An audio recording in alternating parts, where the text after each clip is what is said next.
Улуттук кол жазмалар жана сейрек китептер борборунун фонду түркмөн элинин адабияты менен маданиятынын жаркын өкүлү Мактум Кули Фрагинин ырлар жыйнагынын казакча котормосу менен толукталды. Жыйнакты атамекендик акын Дүйсенбек Канатбаев которгон. Буга байланыштуу Астанада акын жана ойчул Мактум Кулинин 300 жылдыгына арналган чыгармачылык кече өттү. Белгилей кетсек, ЮНЕСКО бул маарекени 2024-25 жылдардын маанилүү даталарынын тизмесине киргизген. Ага борбордун интеллигенция өкүлдөрү, студенттер, борбордук Азиянын, Азербайжандын жана Испаниянын дипломатиялык өкүлчүлүктөрүнүн башчылары катышты. Түркмөнстандын элчиси Батыр Реджеповдун айтымында Мактум Кулинин маарекеси буунун билим, илим жана маданият маселелери боюнча бөлүмүнүн демилгеси менен белгиленип жатат. Маселен, жакында Астанада Түркмөнстандын Казакстандагы маданият күндөрү алкагында акындын эстелиги ачылат деп күтүлүүдө. Өз кезегинде 9 айында өлкөнүн Түркмөнстанда маданият күндөрү өткөрүлөт. Анын алкагында Ашкабадта Абай Кунанбай уулунун эстелиги орнотулат. Ошондой эле Түркмөнстандын борборунда чыгармачылык көргөзмө, казак киносунун күндөрү менен атамекендик ырчылардын жана чыгармачыл топтордун катышуусунда концерттик программа сунуштоо пландалууда.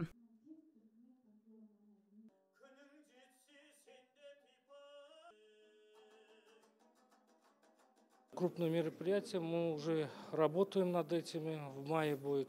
Чоң иш-чараларды өткөрүүнү пландап жатабыз. Ал үчүн тиешелүү иштерди баштадык. Ага бардык мамлекеттердин маданият министрлери чакырылат. Бул дагы Мактум Кулинин 300 жылдыгына арналат. Көптөгөн жогорку деңгээлдеги иш-чараларды өткөрүүнү пландап жатабыз. Түркмөнстан менен Казакстан боордош өлкөлөр болгондуктан бизде окшоштуктар абдан көп. Биздин Мактум Кули менен Абай сыяктуу дүйнөгө таанымал акындарыбыз бар. Это Мактум Кули Фраги, туркменский поэт, также Абай Кунанбай Ули, казахский поэт. Казахско-туркменские культурные связи имеют очень глубокую и богатую историю.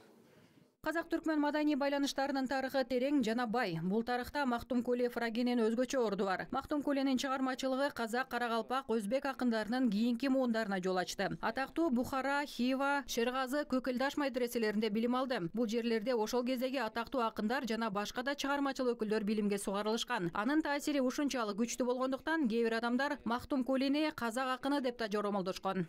Көкөлдаш, где обучались и казахские наши тогдашние просветители, поэты того периода. И все знали творчество Мактум Кули и учились у него. Вот. И с тех пор даже некоторые казахи воспринимают Мактум Кули как казахского поэта.